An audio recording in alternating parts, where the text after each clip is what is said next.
Checking in San Francisco, and this is Bloomberg Technology. Coming up in the next hour, Facebook's new mission. The social network says it is pivoting to more private communication. But what is the motivation behind the move?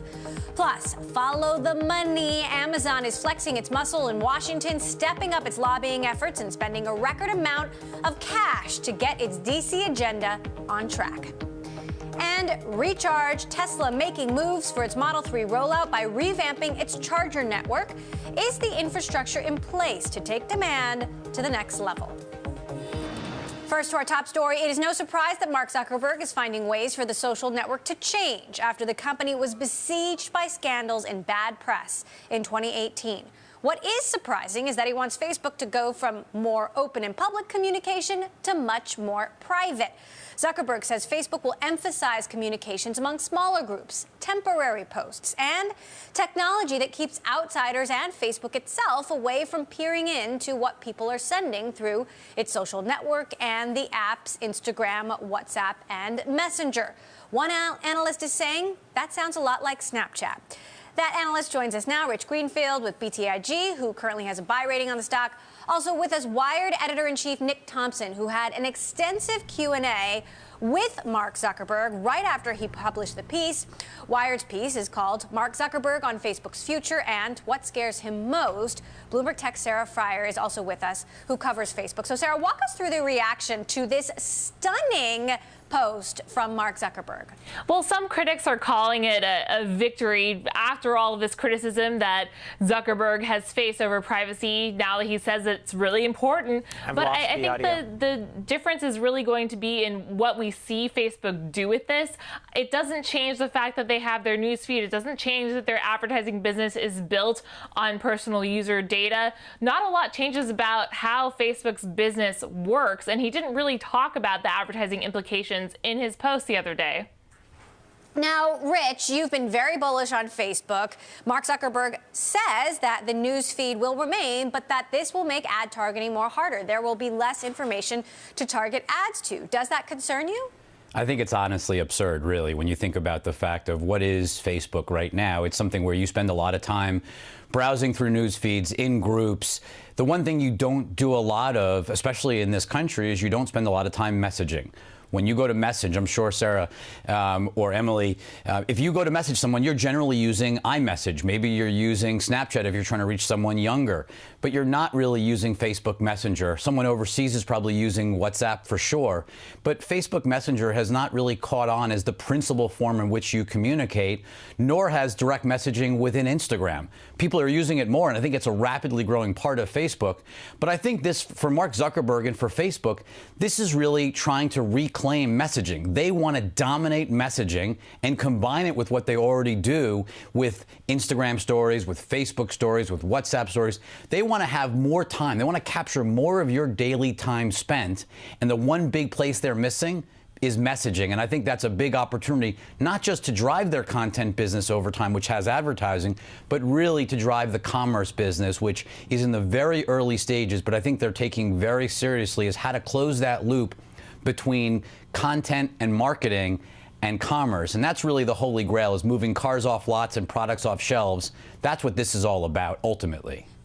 Now, Nick, Mark Zuckerberg told you that he sees private messaging growing the fastest. It's unclear if he meant on Facebook platform or other platforms. However, you astutely pointed out this raises a lot of questions. Did he really answer those questions when you spoke with him? He answered some of the questions.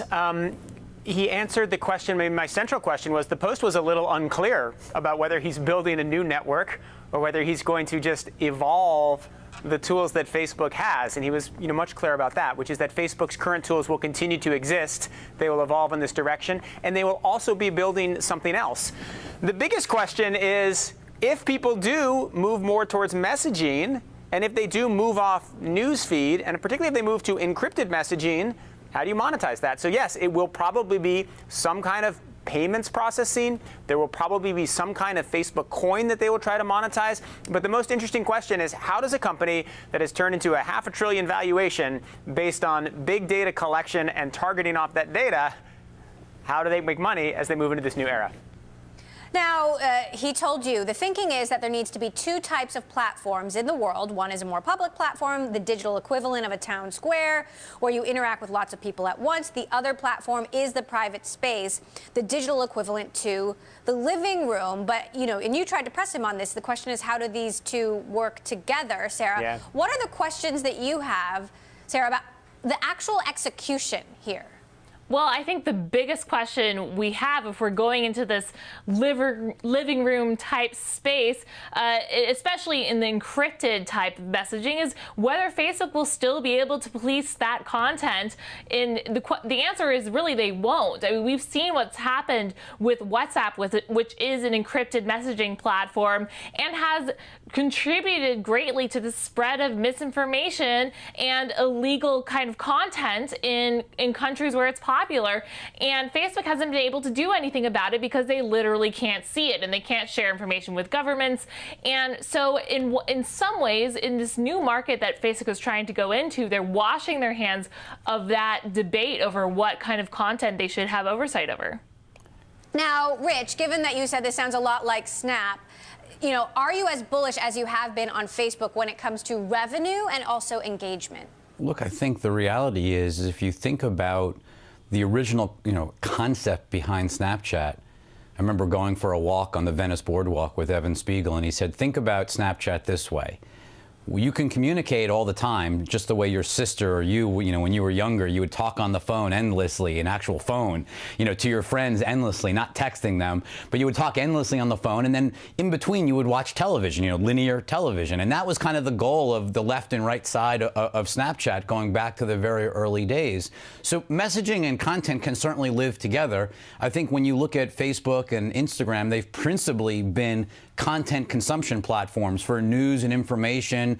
Videos obviously growing very quickly. But look at Instagram. I mean, it's going to be a bigger business than Facebook ultimately. People are spending more and more time on Instagram. Yes, that's coming through stories, which isn't yet as monetizable as the core news feed. But I think the reality is this is all about capturing more of your time.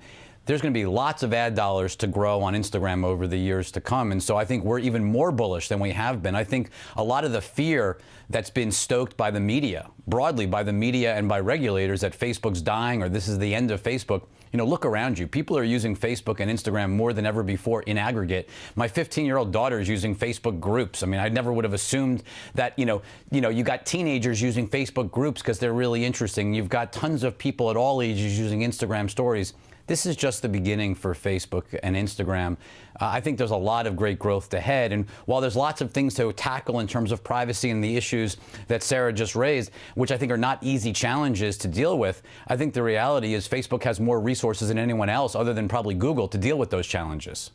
Nick, as a fellow proverbial member of the media, why do you think Mark Zuckerberg is doing this? Interestingly, he told you that he's not so worried about the business. What he is more worried about is safety and security, because there will be less. It'll be less easy for them to track whether bad behavior is happening. That said, and not to be cliche, but is Facebook doing this for the right reasons? Is this just to avoid government scrutiny, to appease the FTC? Is it because of the media?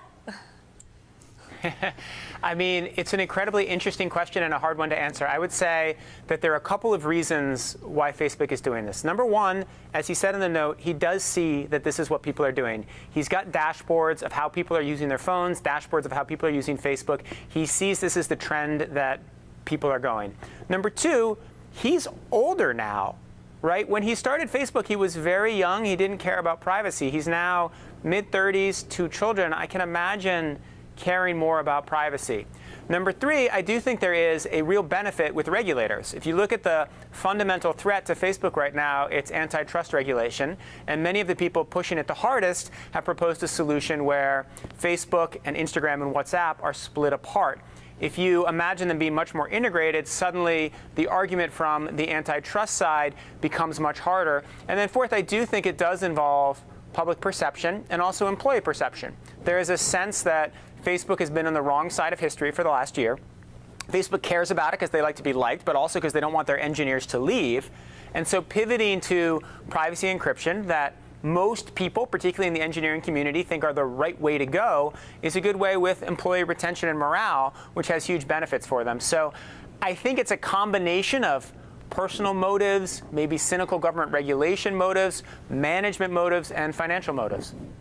Though he did talk to you about the difficulty of, getting the right leadership in place within Facebook and leaders who agree that these are the right priorities. So it'll be interesting to see how Facebook manages this transition internally. All right, Wired editor-in-chief Nick Thompson, thank you so much for stopping by, along with BTIG's Rich Greenfield and our very own Sarah Fryer. Thank you all. Coming up, they were two of the biggest data breaches in history. Well, Congress is demanding more answers from the CEOs of Equifax and Marriott. That is next. This is Bloomberg.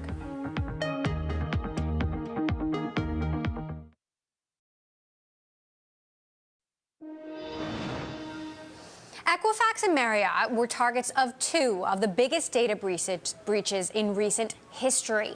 Sensitive data of more than 145 million people were stolen from Equifax. That includes Social Security numbers, credit card details, and more.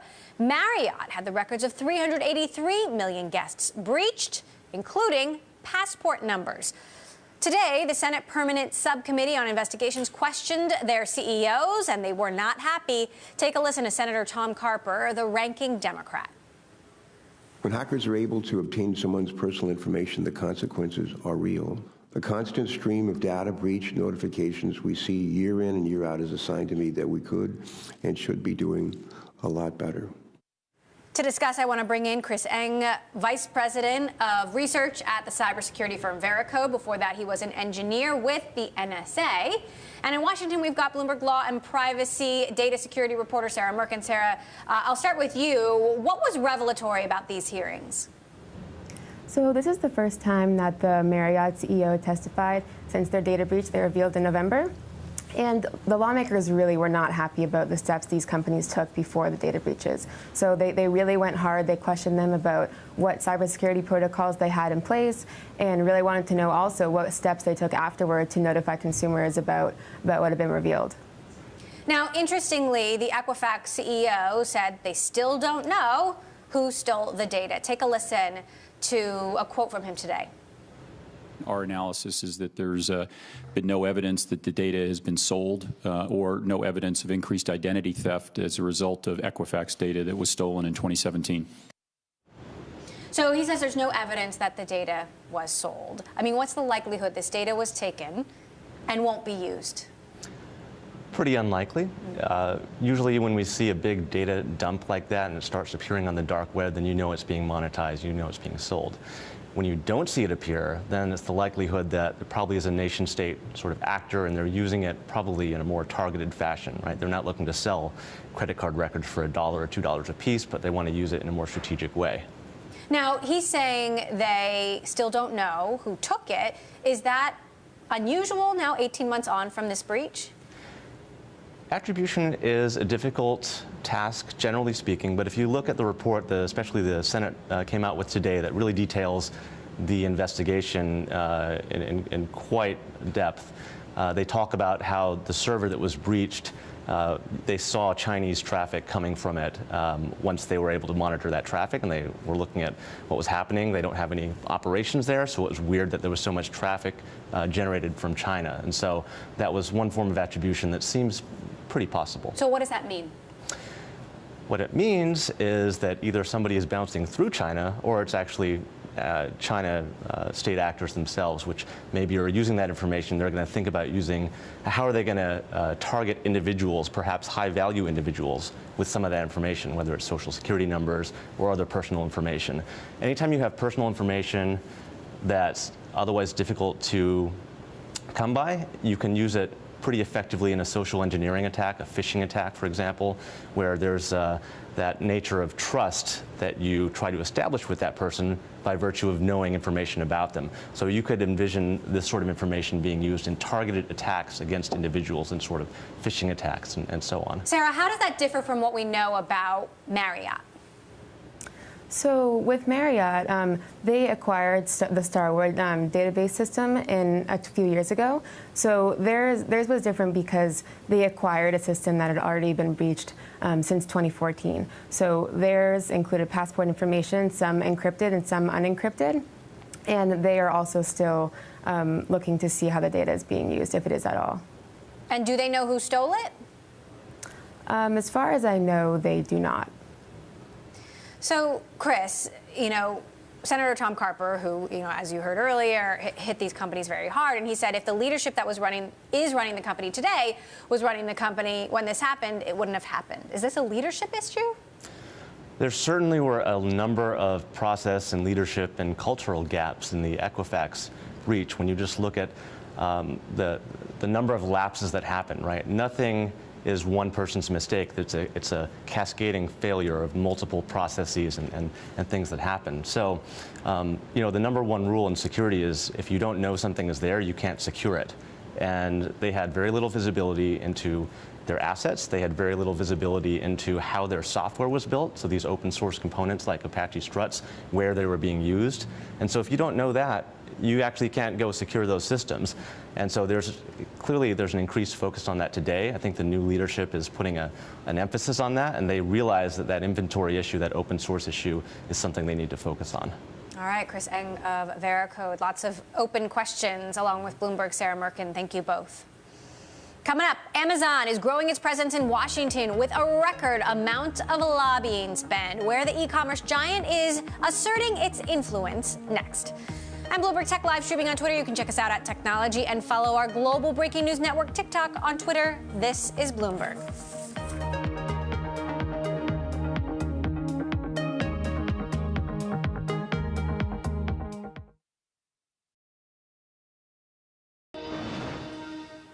U.S. grocery chain Kroger tumbled the most in a year after its holiday performance, and full-year expectations disappointed investors, showing how tough things are for traditional supermarkets with the growing threat of online grocers. Kroger CFO Mike Schlottman spoke to Bloomberg about one of the biggest issues on investors' minds, and that is the rising threat from Amazon. Have over 2,700 food stores today. We have about 11 million customers a day on average coming to one of our properties, and they live within a couple miles of our stores. We've been building out the digital platform. We feel we have the infrastructure with our brick and mortar to be able to serve our customers conveniently. Speaking of Amazon, the e-commerce giant is stepping up its game in Washington. Federal records showed that Amazon lobbied more government entities than any other tech company last year. In 2018, the company spent $14.2 million on lobbying, outspending everyone in the industry except Google. That is a 460% increase over the last 6 years. This as CEO Jeff Bezos continues to clash with President Trump. Joining us to discuss, Bloomberg's Naomi Nix. So, Naomi, talk to us about the trends you're seeing in Amazon's lobbying tactics as opposed to other tech companies. Well, so Amazon has been increasing, as you mentioned, its lobbying, spending on federal lobbying a lot in the last year. And what we're seeing now these days is now that it has an established Washington presence, it's really getting more aggressive in how it interacts with its competitors in Washington. So you're seeing Amazon butt heads with retailers, for instance, over a GSA proposed deal to sell office supplies to federal agencies. And you're seeing, Amazon interact in the procurement and cloud space as it butts heads with other tech companies for a $10 billion cloud deal.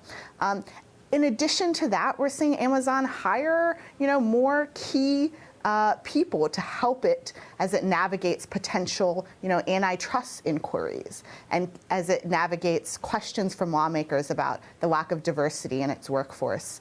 And so this is what we're seeing now is a more aggressive Amazon in Washington. Why is Amazon doing this? Is it all about this Pentagon cloud contract?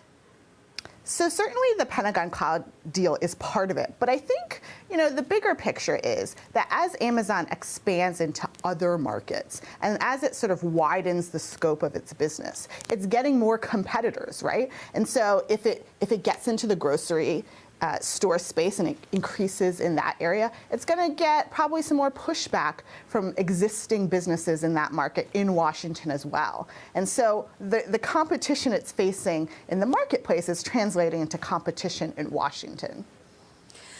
How is Amazon throwing its weight around, and what is the impact that is having? So one really good example is in the trade group space. So Amazon, was part of a trade group that was called ITI. It was a sort of a procurement division called ITAPS. And essentially, Amazon muscled its way and really, that group was advocating against it and Amazon pushed back and that group eventually disbanded. And in the meantime, Amazon, created an entirely new trade group to support its interests. And that's just one example of how Amazon is getting aggressive against its competitors while also supporting its own interests. And how is Jeff Bezos himself operating in Washington, aside from, as we know, owning the Washington Post? Yes. So in addition to the Post, Jeff Bezos is building a mansion here in Washington. And you're really seeing him increasingly sort of interacting with Washington's elite. He's going to more exclusive parties. He's showing up at events. Most recently, he was at the Alfalfa Club, where he, essentially was one of the stars of the show. He did a whole skit and joked about how, he might buy the National Enquirer and alluding to some of his more public issues there. And so this is, Jeff Bezos is no stranger to the nation's capital. And with the, HQ2 coming to Northern Virginia, that'll make Amazon no stranger to an increasingly larger group of policymakers here. All right, interesting color there. Bloomberg's Naomi Nix, thank you so much for that update. Coming up, the topic of misinformation continues to spiral around Twitter, especially as a number of elections across Asia take place this year. Our conversation with Twitter's Asia chief is next. And later in the show, store closings, a request to hold its CEO in contempt of court, now slowing sales? Tesla's rough start to 2019 continues. We will discuss. This is Bloomberg.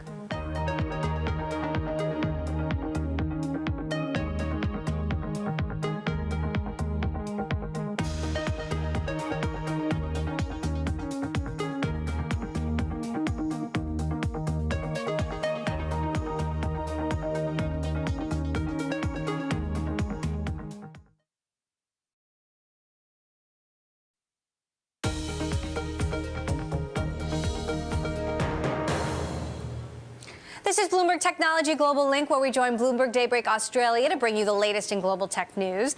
I'm Emily Chang in San Francisco with Heidi Stroud-Watts in Sydney and Sherry An in New York. Let's get a look at the global tech stories of the day. Sherry? Emily, Airbnb has agreed to buy Hotel Tonight in its biggest acquisition yet. The move comes as Airbnb continues to increase hotel listings on the site before its eventual public offering. Airbnb didn't disclose the financial terms of the deal, but according to PitchBook data, Hotel Tonight was valued at $463 million in a venture capital deal 2 years ago. SoftBank has launched a $5 billion technology fund focused on Latin America and named Marcelo Clore to run it. Initially, SoftBank is committing $2 billion to the innovation fund and will serve as the general partner. Clore will serve as CEO of SoftBank Latin America and continue in his other roles at the company, including COO as well as executive chairman of Sprint. And Etsy shares dropped during its first ever Investor Day Thursday after the company provided 5-year guidance that included a slowdown from 2018 revenue growth. The slump comes on the back of shares soaring near all-time highs as investors showed faith in the company's efforts to woo more buyers to the e-commerce site known for unique handmade crafts. And those are the top global tech stories we're watching. Emily. Thank you, Sherry. Well, now candidates running in a slew of elections across Asia this year are taking to social media to share slogans, pitch policies, rankle rivals, and rouse crowds ahead of campaign rallies. Twitter's Asia chief tells Bloomberg's Juliet Sally how it's looking to restrict the use of fake news being spread across the platform. It is an interesting time for us this year. Elections are important moments for Twitter. We promise to be able to show every side of the story, and what better way to do that when debates are happening in elections and so on and so forth. I'll give you an example. In markets like India and Australia, we're bringing some learnings from what we've done in the US, bringing things like a new Ads Transparency Center, to be able to bring that level of transparency around who's advertising, what's being promoted on the platform, etc., while we continue to focus on our big pillar of our strategy, which is health, and being able to, to be able to enable people to have a free and open conversation with least disruption and malicious automation or other things. Fake news is one thing, fake accounts is another. What's Twitter doing to, I guess, step up these concerns, and particularly privacy concerns as well? Well, privacy is incredibly important to us and has always been. If you've ever heard our CEO, Jack Dorsey, talk about this, it's very close to our heart. When it comes to fake accounts and other things, our effort has really been on the pillar of health and improving healthy conversations on the platform.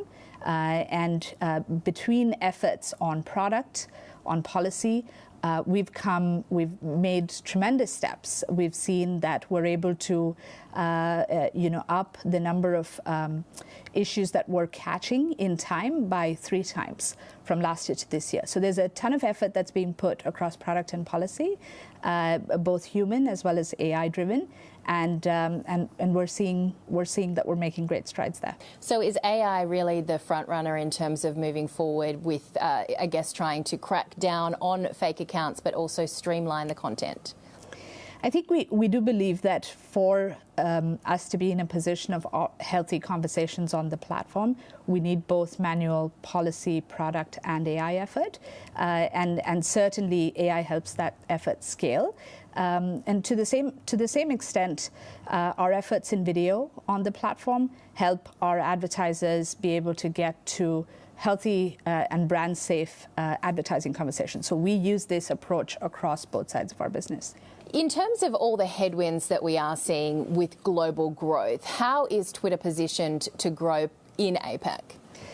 Asia continues to be an engine of growth for us at Twitter. We've had incredible success and momentum coming off of the earnings over the last quarter. We see our audience continuing to grow in Asia very healthily. We have some exciting markets, Thailand, Southeast Asia in general, as well as Korea being very exciting source of growth for us. And our revenue momentum continues to be strong. We see increasing demand for video and premium video. So our partnerships in the video space continue to thrive. Is video the strongest component or contributor to revenue? Well, it has been over the last year contributing to 50% or more of our revenue. So clearly that's where audiences are putting their time and their eyeballs, and it's also where advertisers are really driving engagement. Particularly, we see strength in the areas and the times when marketeers want to launch new services. Twitter is the platform, and Twitter Video particularly is the exciting offering for them. In terms of how Twitter has evolved from a platform which was 140 characters or less to being able to push out further what your message is, and as you say, also video, how do you see Twitter positioned to grow and evolve in the coming years? Well, I think we believe that we are positioned in a great way to be the conversation layer of the internet. The conversations could be text or video or images, but essentially enabling a connection in the world around topics that matter, so people can come to Twitter and see what's happening at any point, continues to be our strength and our value proposition. To that extent, in Asia, we've seen for instance, partnerships in the video space with Channel 7 and 7 networks in Australia over, My Kitchen Rules, and interesting programming, strength with sport across the board. We think it's going to be an exciting year ahead across entertainment, sports and news. In terms of the growth, you mentioned a couple of countries earlier. I know the Philippines is a huge one as well. You also mentioned Korea. What is driving, it's millennials really, but what is driving them to the platform? Yeah, it is millennials. Asia has got 60% of millennials by 2020. We see that trend play out on our platform as well. K-pop is a big unifying trend across many markets in Southeast Asia. And we see bands like BTS, GOT7, EXO really drive amazing engagement with these millennial consumers. But Southeast Asia in general we see as a region of growth. And within that, we see Philippines engaging with TV content in very interesting ways. You'll often see TV trends become trends on Twitter within the region as well as globally. And K-pop seems to drive engagement in many markets, including Thailand, which is an exciting new growth market. That was Maya Hari, Twitter's Asia Pacific VP. I want to bring in our own Selena Wang, who covers Twitter for us. How big is Asia Pacific region for Twitter? International revenue in general has been a growing component of Twitter's overall revenue. If you look at the daily active user base, while it's been pretty much flat, barely growing or negative over the past few quarters in the United States, it's been pretty good growth every quarter internationally. And Japan is actually Twitter's second largest market, and growth in Japan has really been bolstering some of the declines in the U.S. over the past few years. Just in the fourth quarter, revenue in Japan grew 30%, outpacing that domestically. So Asia, Japan, Southeast Asia, India are all very important markets for Twitter, and increasingly so. Selena, we saw during that interview with Juliet Zali this question of how they're going to be able to stop the spread of fake news on the platform, particularly as it is an election year for so many Asian countries this year. Have we seen them take measures to increase security and to be able to prevent that kind of thing from happening? So there was an interesting new disclosure from Twitter that compared to the 2016 U.S. presidential elections, there was far less platform manipulation from foreign actors in the 2018 U.S. midterm elections. However, that being said, Twitter did still find activity from Iran, Venezuela, and Russia during the U.S. 2018 midterm. So what that really says is that they are getting better at surfacing and finding this manipulation, the fake accounts and the spam during election years, but they still have a long way to go. As the VP mentioned in her interview, they are making stricter enforcement policies. They're combining humans, review checkers, as well as algorithms to surface the most pressing and abusive content, and then using those stricter policies to be able to enforce that and get rid of more of the manipulation. I mean, this service is checking millions of spam accounts, potentially malicious accounts every week. So obviously there are parts that slip through the cracks, and Facebook, Google, YouTube, they all still have a very long way to go in terms of securing elections, but they're certainly more aware of it. All right, Selena Wang from Bloomberg Technology, who covers Twitter. Thank you so much for joining us there. Well, much more ahead, so do stick with us. This is Bloomberg.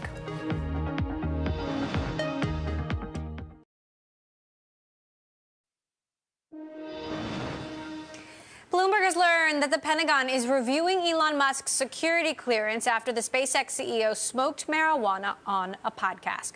Musk went on the Joe Rogan podcast last year, and the moment quickly went viral. Protocol requires a federal employee or contractor to acknowledge any drug use for up to 7 years prior to their clearance request. Since Musk went on the show, SpaceX has won contracts for national security space launches, including one valued at nearly $300 million.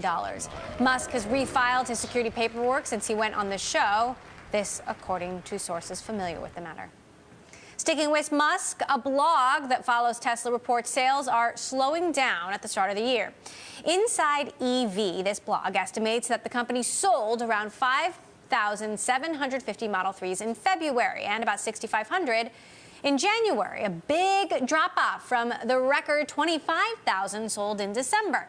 To discuss, I want to get to New York, where Dan Ives, managing director of Wedbush Securities, is standing by. Dan, does this concern you? Look, I mean, to some extent, it's not new news in terms of the direction. We knew the EV tax credit roll-off in the U.S., demand's waned. And I think right now it's really about Europe. I mean, there's, I think some delivery issues that we saw at first, but I think there's been a pretty significant ramp positive in Europe that we believe should, continue through March. And I think this is more of a speed bump rather than the start of a negative trend as a transition to Model 3 on the mid-range, and especially with Europe and China rolling on.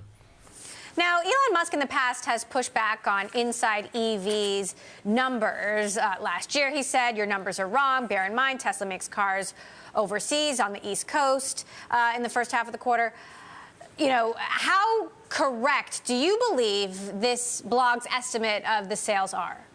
Yeah, I mean, look, we continue to believe that so far, if you look how it's tracking, and obviously the company just, spoke to investors calling a week ago, I think it's tracking obviously slightly below expectations. But nonetheless, I think most investors are looking at 1Q as really the trough quarter as they transition to what we're going to see in Europe and China as well as in the U.S. I do think that BARC's a little worse than the bite here in terms of what we're seeing from demand. I think production's obviously been pretty steady. And I think demand will ramp up in March. But remember, Europe is the key to 1Q. And I think so far it's been pretty smooth, especially what we've seen over the last few weeks. And obviously the stock's had a lot of gut punches that we've seen over the last few weeks.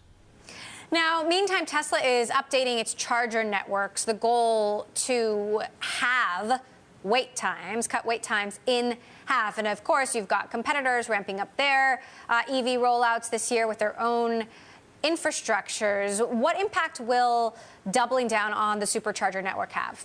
Look, that's really, if you think about the barriers to entry and their competitive advantage, it has been the supercharger network. And I think that's something that they do need to double down on, especially with EV competition increasing, not just in the U.S., but even in Europe. So I think that's a smart move. And I think, look, it just speaks to 2019 as a major transitional year for Tesla. Not just they invest further in supercharger, but if you look at Giga and the build out in Shanghai and obviously taking on debt there, the rollout in Europe, and especially in the U.S. I mean, it's all about that mid-range and obviously the 35K.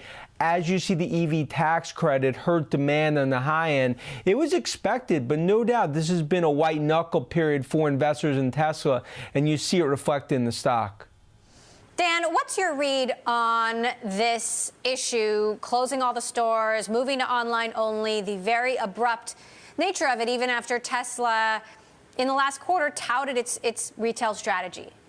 It came down to, for a 35K vehicle, if they were going to do this where it would be gross margin, neutral at first and ultimately something that would be toward target margins, they needed to ultimately do something like rip the Band-Aid off and close the stores. I mean, look, 78 to 80% of all sales are online. They're definitely going to have to figure out, especially with the Model Y and some of the new models coming out from a test drive and making sure that there's no speed bumps there as consumers get the look and feel of the new models.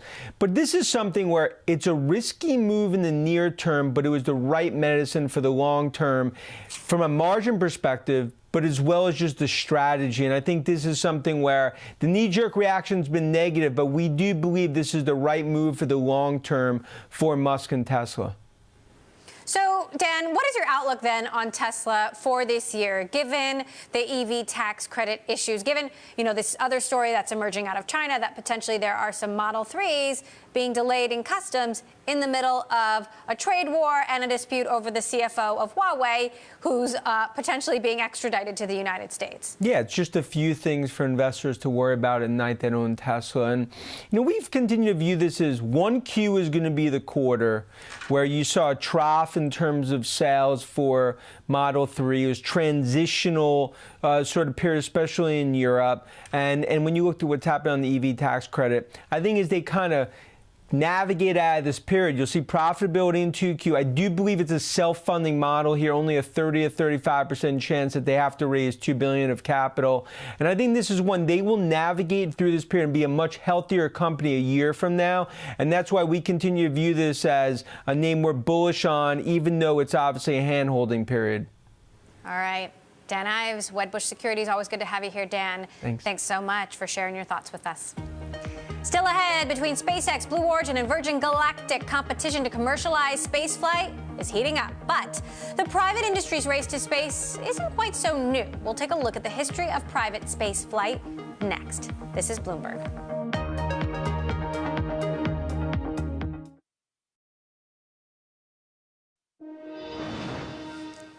Tim Cook has changed his last name on Twitter. The social media took off Wednesday after President Trump flubbed the Apple CEO's name at the White House, referring to him as Tim Apple. Cook joined in on the joke, changing his last name to the Apple logo on Twitter. Love that one. Well, tech billionaires Jeff Bezos, Elon Musk, and Richard Branson are all making their names known in the space race. And while space exploration is typically associated with government agencies like NASA, this isn't the first time entrepreneurs have taken on the final frontier. Here's a brief history of private spaceflight. The time is coming when the human race will get to the moon with rockets.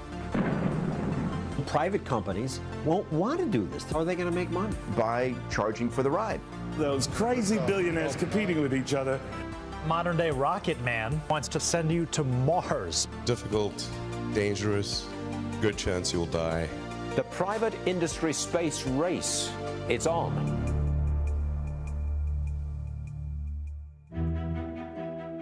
We tend to think that space exploration and human spaceflight is all about governmental agencies like NASA. But it wasn't really always like that. Some of the very first steps by the early rocketry pioneers were funded by the private sector.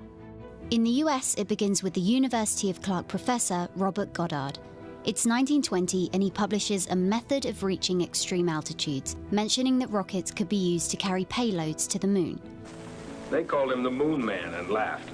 The Times editorial writer implied that your husband didn't even know high school physics.